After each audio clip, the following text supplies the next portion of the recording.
What is it that makes so many big YouTubers and influencers go completely insane? One day they're happily making their reaction videos and selling their crypto scams, then one day it's just like they snap, doxing people, faking their own deaths or eating themselves into an early grave. Is it all really just for clicks, or is there something about internet fame that leads to madness and tragedy, or is it something else? Well, in this video, we're going to be going over the YouTubers who completely lost their mind as the blinding spotlights of popularity bore down on them, where the characteristics that made them successful also brought their demise. Beginning with the infamous SS Sniper Wolf, who had one of the more controversial breakdowns on this list. If you don't already know, SS Sniper Wolf is one of YouTube's top creators, with over 34 million subscribers. Her career started in 2013 during the Let's Play era of YouTube, where she'd supposedly play games all day even though it was discovered to be her boyfriend playing, and would create an online persona for her viewers to connect with. However, over time, her content has undergone a huge transformation. If you take a look at her channel today, you'll see a significant shift. Gaming has taken a backseat in replacement of Sniper Wolf React videos. Now, YouTube React videos are somewhat controversial. Many believe it's stealing other people's content because the YouTuber can't create their own original or creative stuff anymore.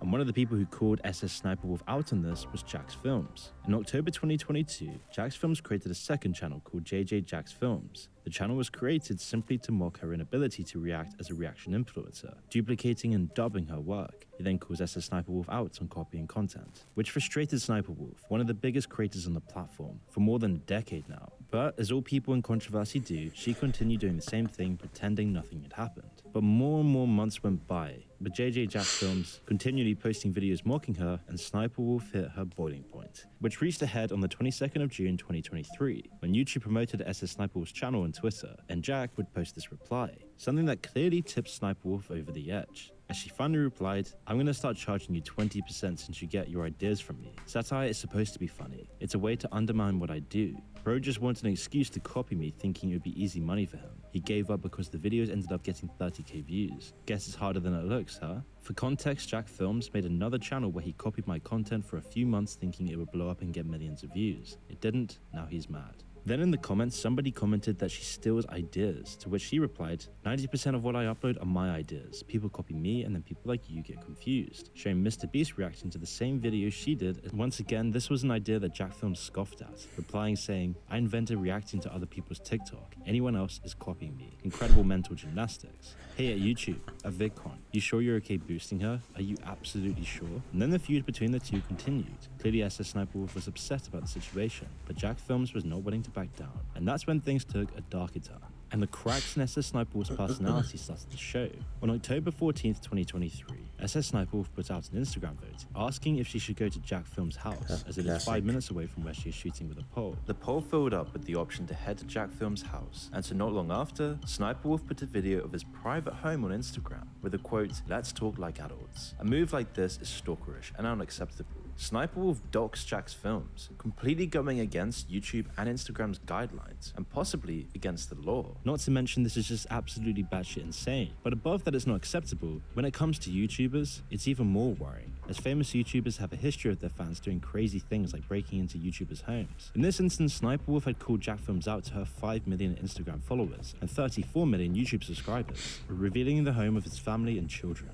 While the photo and video was soon deleted after, Jax Films called her out on this bad move. As Jack Films went on to say, "Creepy, gross, and violating. What you do is disgusting. You steal content and stalk YouTubers. At YouTube to monetize this dangerous creator, or just get her off of your platform." She posted an Instagram story right outside her home and deleted it. Jax Films and many other YouTube creators have called out Sniper Wolf to be banned from making content on YouTube. And more people started to think, why has she gone so crazy? Why would she do this? But it's not really a surprise when you look at the lifestyle of these people and why they're doing YouTube in the first place. And making someone's home feel unsafe and putting someone's children at threat just because of internet drama shows there's more going on behind the scenes here. Now, Sniper Wolf did try and defend herself on Instagram by writing, "This creep has been harassing me for months," then plays victim, saying, "I threatened him when I just wanted to talk to him. I have no ill intentions. It's so sad when people have to constantly create drama to pay their bills." But the damage was done. And of the multiple controversial moments Sniper Wolf has gone through, it raises some questions about the morality of influencers. But then again, it might not. You can see YouTube drama in two ways.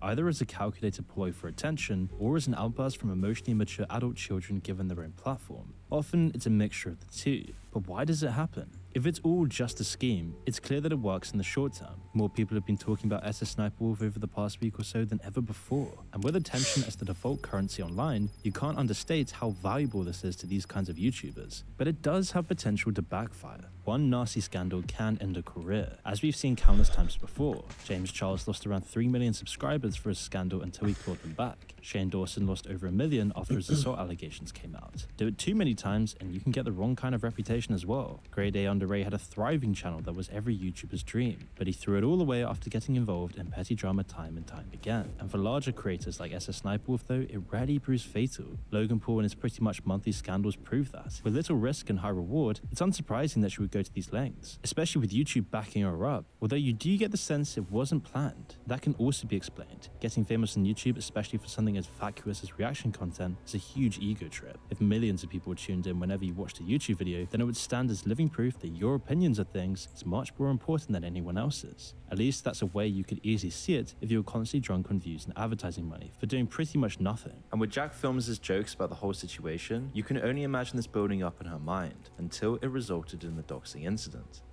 None of this matters to YouTube, of course. With their most recent statement, it's clear they don't actually want to intervene or really do anything about the situation. Instead, they're just waiting for it to die down. Why? Because SS Sniper Wolf is one of their biggest channels when it comes to making money. The amount of ad revenue they must get of her audience is insane, so why throw that all away? She's great for the kids, great for mind-numbing people, and keeping them on the platform. And once a creator becomes so vanilla, so bland of real personality, becoming just another corporate mouthpiece, YouTube will then do everything they can to prop them up, including turning a blind eye to their crimes. It's just not worth it at all for them to actually punish her. And while Sniper Wolf took things too far, these next YouTubers really pushed the boundaries in the most tragic way imaginable. Today's video is brought to you by Enlisted, a thrilling World War II multiplayer shooter that perfectly blends historical accuracy with dynamic gameplay, ensuring that you're always in the thick of the action. Weapons. So give Enlisted a try today.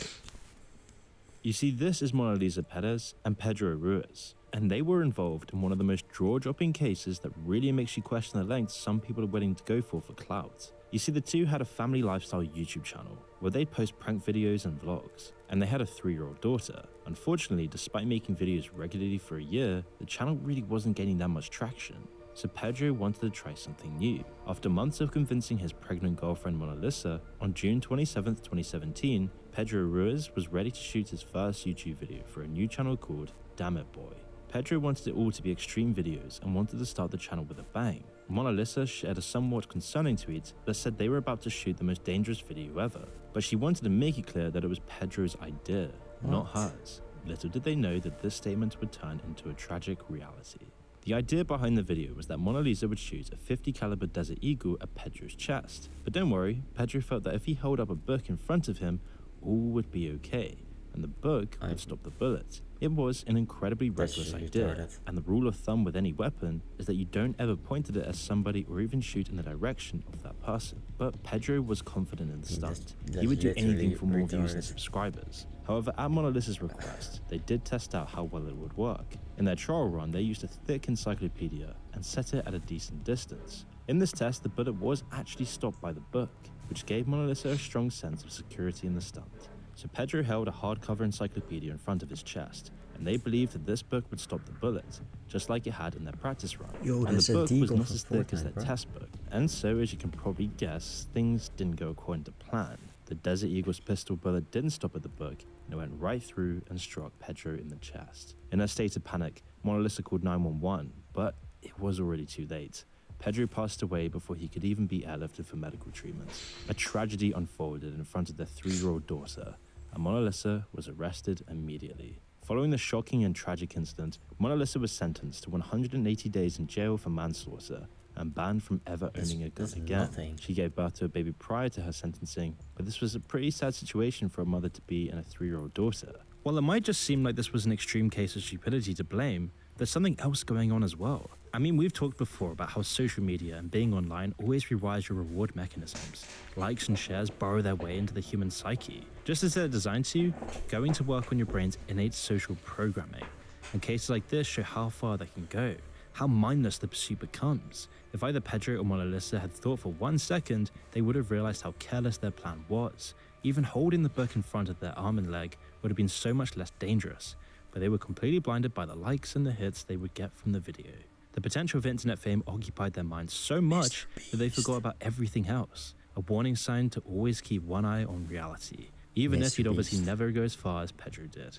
Yet still a surprisingly light sentence. And although Pedro and Mona Lisa have never found much fame on YouTube, this next YouTuber was one of YouTube's OGs with billions of views under his belt.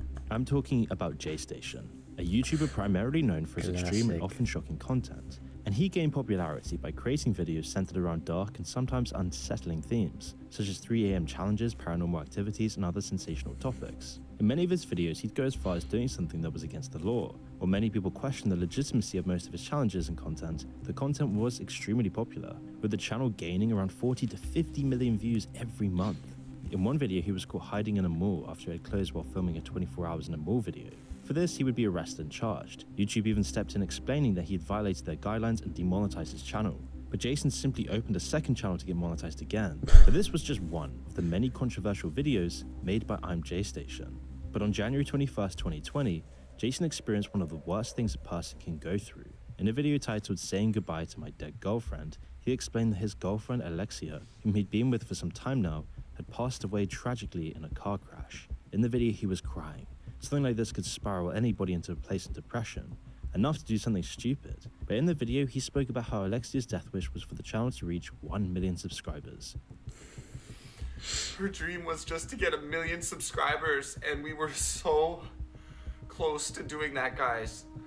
A rather unusual statement in a video of this type, but soon after the video was uploaded, other YouTubers did their research. And one YouTuber called the local police station where Jason lived and asked about the car accident, to which they were unaware of.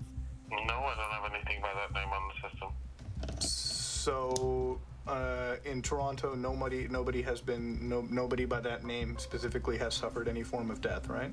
No. Others explained that this was tasteless, how his tears were clearly fake, and this was all an elaborate prank just to get more clout. The frustrations towards him grew, but for fans of the channel, this man was grieving for his dead girlfriend. But his next video would be when things took a much darker turn. 5 days later, on January 26th, Jason uploaded another video, Dead Girlfriend Ouija Board Challenge at 3 AM, gone wrong, essentially mocking anyone who had sympathy for him. What's poppin', guys? Back with another 3 AM challenge. As you guys know, my girlfriend Alexia just passed away in a tragic accident, guys. I cannot get over her, guys. I miss her so freaking much. And while this may have been horrible news for his own community, this is how many of Alexia's family and friends found out about her alleged death. And I'm JStation knew there would be backlash, but it was a risk he was willing to take to get those views. All publicity is good publicity, and this was enough to force Alexia into the situation against her own will. And so on January 28th, 2020, Alexia posted a video of herself on her own channel titled Alexia is Alive. Here she spoke about her relationship with I'm JStation, where she claimed he was abusive and controlling. She went as far to say that she actually feared him. I only helped him out of fear. And as a result of this, she would play along to keep the peace. She said that Jason would stop her from socializing with friends and family. And when Alexia's friends and family were constantly called and questioned about her death, she asked I'm JStation to remove the video. And he didn't skip a beat, replying, "Tell your dad not to block my money. I don't get a part of his business. He shouldn't get a part of mine. And why don't you get your dad to write me an apology letter? Because he's trying to block my money." Alexia posting this video went against what I'm JStation had in mind for the channel, and he was upset. The two broke up, and Jason posted a new video titled Alexia Mara. You see that? You see that?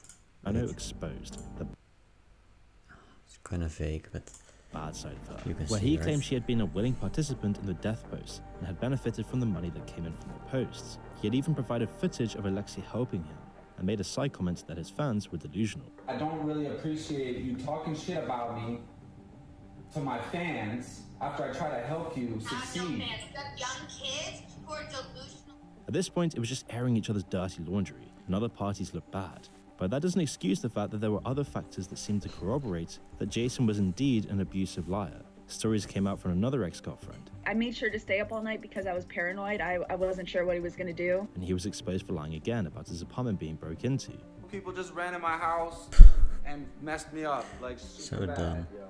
No lie, guys. The next week, I'm JStation was arrested, following Alexia's accusations that he was physically abusive, eventually causing him to be charged with 2 counts of assault. But his internet persona had to continue, he needed those views. And so when he was released later that night, he would go straight back to Instagram saying, guys, I just got arrested, but I'm back home and back on the grind. That's why I missed the upload. New video dropping tonight. I'm going harder than ever now.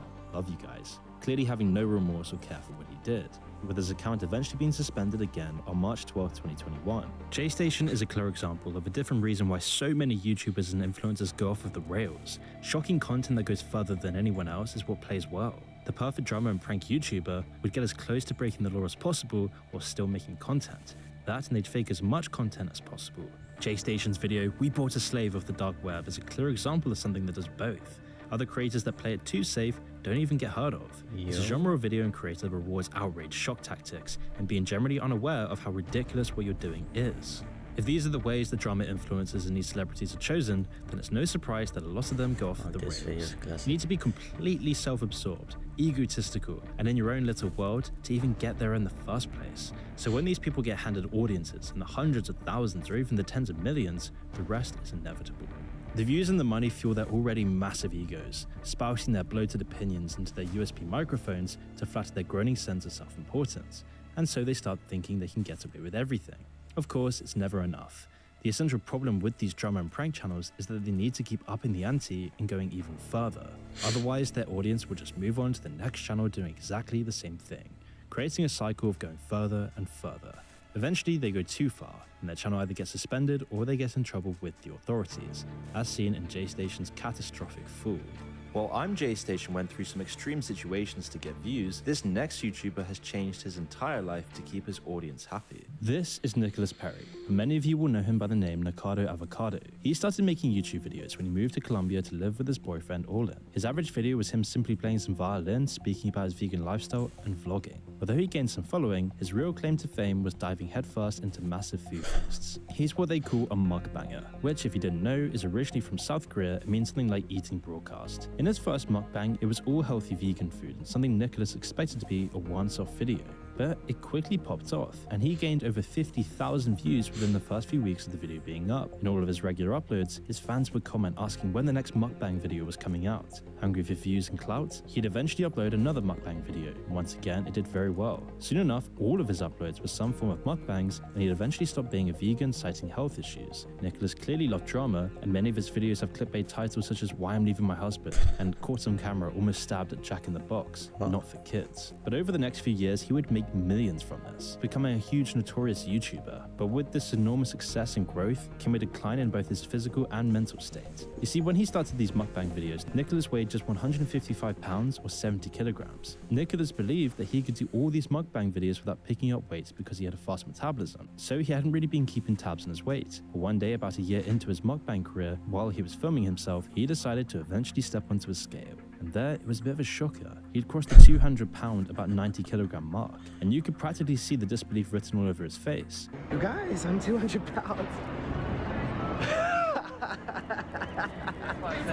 But here's the twist. He couldn't bring himself to admit that those mukbang sessions might have played a role in his weight gain. The views, money, and success made his ego drunk. So claiming it was all water weight and stress, he thought he'd lose this all very easily.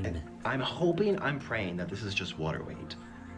That this is water weight and it comes off. He even made 2 videos addressing the weight he'd put on. But 3 videos later, he did another one of his 10,000 calorie challenges, and he continued to gain weight, often crying on camera because of how it was affecting his life. But to Nicholas, the views that mukbangs brought in were more important than his own health. And so eventually he would hit 160 kilograms. In 2019, Nicholas explained how his weight affected his relationship with his husband Orrin. He suffers from erectile dysfunction and a loss of libido as a result of his binge eating. Nicholas and his husband Orrin had a toxic relationship that was taken to YouTube, as they'd be kissing each other one moment and shouting at each other a moment later. When YouTubers and his own fans shared their concerns, he'd often laugh it off or reply in outrage, never listening to what they had to say. He was told that he was slowly killing himself for views, but Nicholas didn't care about it. In a 2021 interview with Mel magazine, Perry spilled the beans. Turns out many of the online conflicts he's involved in are, well, also staged by none other than himself. He's not just doing it for the drama, but for the sake of his entire career. His entire career is hinged on his completely toxic, degenerate lifestyle. And so obviously Nicholas wasn't one to shy away from stirring up online drama. He feeds off it, often picking fights with fellow YouTubers, all in the hopes of getting a bit more of that sweet attention. He had it clear in his mind that there's no such thing as bad publicity, and he was making a lot of money from this. But then fast forward to May 2021 and something big happened. His on-again, off-again relationship with Orlin reached its final chapter, with Nicholas uploading a video in tears, pouring his heart out about how the internet had turned its back on him, and how all this online stuff was just too much for his family to handle. I actually like to be alone, and I just figured it out. And well, he mentioned that his husband had left him for good. 1 month later, in April 2021, he posted a video titled, "My New House Tour. I bought a $2.3 million penthouse," where he showed off what his fame had brought him, explaining that he was reaching his dreams and starting a new chapter. He spoke about being separated from Orlin, and that they were in the filing process of the divorce, so Nicholas packed his bags and moved to Vegas. Near the end of the video, he posted about all the money he has, laughing at poorer people. I am rich. Take that, peasants. 2 minutes later in the same video, he breaks down because of his loneliness. Despite everything he'd built, he hated himself, because all the success relied on destroying everything around him. The worrying thing about Nikado Avocado is how far he's gone compared to other creators. Each video is like one frame of a time-lapse documenting what internet fame and gluttony can do to someone. To go from healthy to ruining your body in just a few years is something you don't see very often, and was all for the YouTube views and the money. People often discuss whether this was all an act in a show, or if he really did fall so far. I mean, the weight gain was clearly real, although it's pretty likely it was a mixture of the two. He discovered what people really wanted to see when he drifted from reasonably sized meals into crazy portions. Then, by acting more juvenile, erratic, and eating large amounts of food, he gained even more momentum. Eating that much junk food has drastic effects on both the body and the brain, so it partially explains some of the changes we saw. At the end of the day though, does it really matter? Even if it's just an act, he's still pretty normal when he is in front of the camera. That almost makes this whole thing more pathetic. Although he had published videos talking about his weight loss a few months ago, it seems like that's been forgotten for now. In a video uploaded in October 2023, he was still seemingly the same size and doing the same mukbang videos. And while YouTube watched Behind the Lens, the slow decline of Nikado Avocado isn't as fatal as our next case. Do you remember those crazy YouTube prank videos back in 2014? Well, the top creator of these sorts of videos was FouseyTube, otherwise known as Youssef. Now, FouseyTube opened his channel back in March 2011, creating his channel with the goal of changing the world one smile at a time. His early content was characterized by his energetic and humorous personality, but like many YouTubers, a single video stood above all the others. FouseyTube's first major boost in popularity came just days after starting his new channel, when he uploaded a video of himself dancing to Rebecca Black's Friday in an Apple store. The video quickly gained traction and led to his first substantial growth in subscribers. After that, he would start a series called Middle Eastern Parents, joking around with the typical stereotypes. Once again, the YouTube algorithm picked this up and boosted his channel drastically, and as those views began to decline, he transitioned into prank videos. But he wasn't copying any other YouTubers out there. It was original content and it did very well. He was confident and willing to go the extra mile to make the video go viral. His most popular video, Spider-Man in Real Life Prank, garnered over 173 million views. And while some YouTubers would call him out for being misogynistic and crossing lines in his videos, FouseyTube didn't care. He was on top of the world. His ego was flying high. And yet by 2015, the fun was starting to die, as the prank video era of YouTube was losing traction, and FouseyTube would struggle to adapt to these changes, taking a huge hit to his ego. His videos weren't getting many views anymore, and although he tried to shift from pranks to vlogs, his whole channel was just decreasing in views and engagement, eventually causing FouseyTube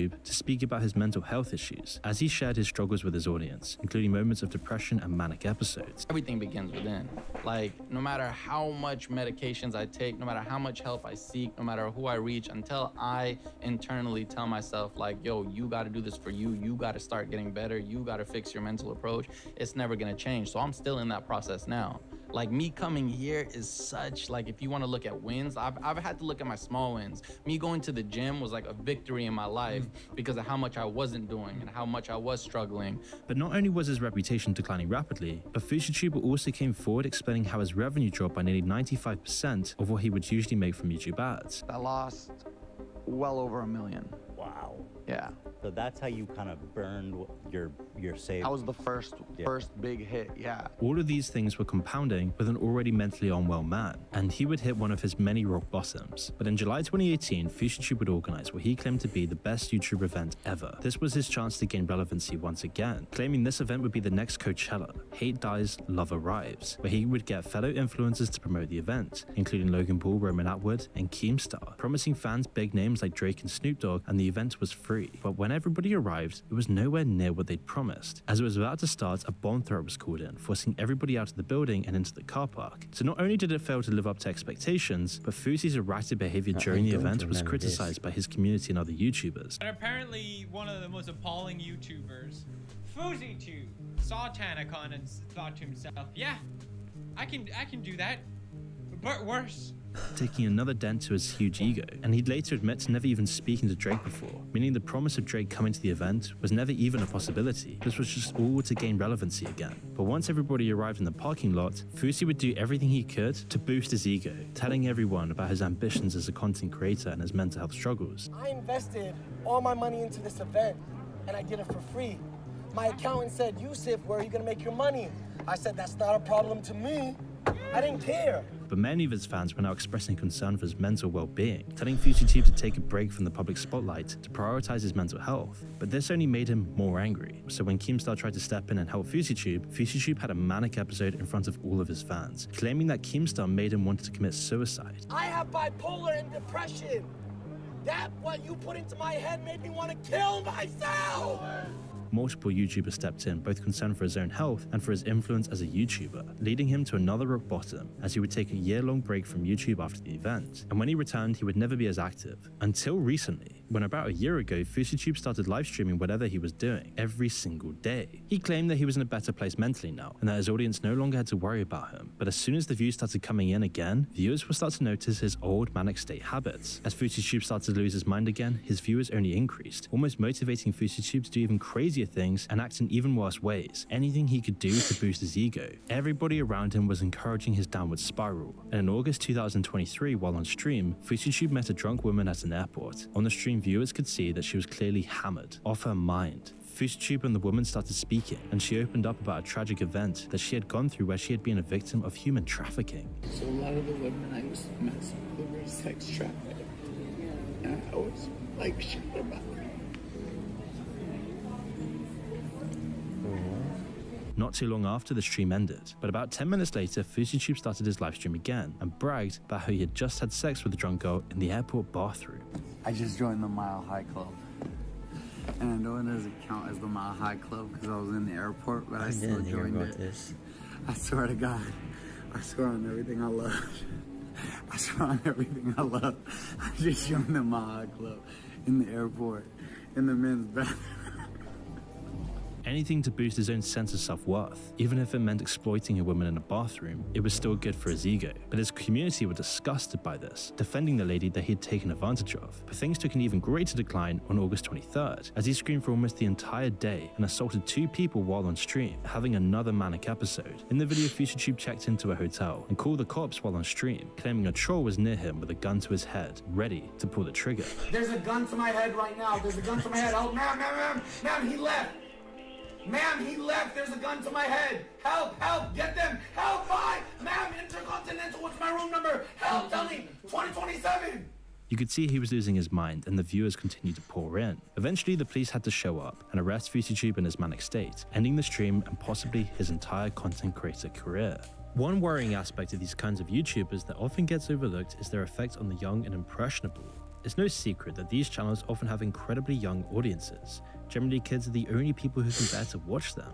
They see these people acting like this, and then they see their fame and their millions of YouTube subscribers, and it tells them that this is what they need to emulate and become to gain popularity. Now, kids will always do dumb stuff, that's guaranteed. They don't need social media for it, but it does make it a whole lot more focused on particularly dangerous things. The TikTok challenges and pranks that are constantly in the headlines are proof of that. It trickles down into society, and it's playing havoc on kids today. Don't forget that they were all locked out of school for at least a year each. During that time, the internet normally made up the majority of their interactions and what they learned about the world. Surveys and studies have found deteriorated behavior and attention spans post-pandemic. And channels like this prey on children and their inability to understand how stupid and unreal the videos often are. They're like those awful Elsa and Spider-Man videos that were going around the algorithm for years. They expose kids to awful ideas and ways of living, whilst profiting the creator millions, teaching children degeneracy. It's no surprise that you get these unhinged individuals at the helm of these channels. And while FuziTube's decline was long in the making, same can't be said for Phidias. You see, the allure of virality continues to drive creators to explore new horizons, often blurring the lines between entertainment and ethics and exploitation. But it's this relentless quest for internet fame and clout and the unending narcissism that can drive creators insane. And you see Phidias' ego was growing, with his YouTube channel pulling in millions of views. Soon he would be featured by big names like Airrack, connecting with the top of the crop on the site. And people took a liking to Phidias, as he would do anything without limits to get views. And it was this exact drive that would bring him his audience. But at the same time, it also came to taint his entire YouTube career. And to see what I mean, we need to have a look at one of the first controversies he got into. And this is when he aimed to document life in what he described as the world's poorest country. The video titled, "I Spent 100 Hours in the World's Poorest Country," showcased Phidias' journey in the country. This is the world's poorest country, and there is a lot of bad things said about it. That's why I'm going to spend the next 100 hours here to see with my own eyes. Capturing moments of stark poverty and daily struggles. However, the whole tone of this documentary-style video raised eyebrows. For one, Phidias treated the locals like a spectacle rather than being actual humans. They were there to serve the video and nothing else, completely exploiting this whole situation and the subjects for views, turning their hardships into a backdrop for viral content. And to top it off, the thumbnail was particularly crude and almost hilarious in how out of touch it was. And throughout this whole video, Phidias' commentary was always marked by a surprise at the living conditions and the cost of services, being completely oblivious to the ethical implications of his content. And it was his sanctimonious and pretentiously fake commentary at the simplicity of life and lack of access to resources that made this video feel so insensitive. How much is normal haircut? 1,000. $1 is 2,000. You got 50 cents haircut. Actually, yeah, 60 haircut in my whole life. But it wasn't the first time that he did these sorts of things to get views. In the same time, he was in hot water for his video on Skid Row in Los Angeles, because in both instances, Phidias was looking at complex social issues focused on making the most mind-numbing content possible, completely ignoring the real lives he was documenting. But at the same time as the controversy grew, so did his fanbase. And this would hit a climax when Phidias finally met Elon Musk. After stalking him for months, getting into controversy with Elon Musk's mother, he finally forced Elon Musk into giving him a hug by using his child fans to publicly pressure Elon Musk to hug him.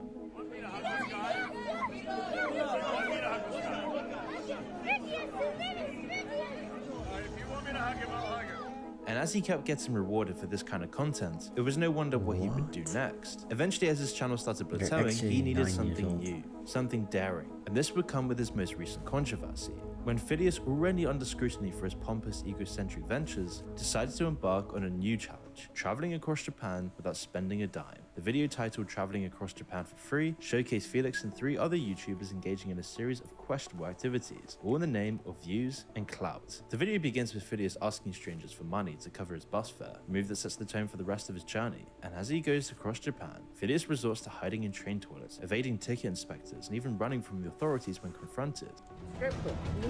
When I sat down, he released me, and immediately I started running. But he called the police, and they are searching for me now.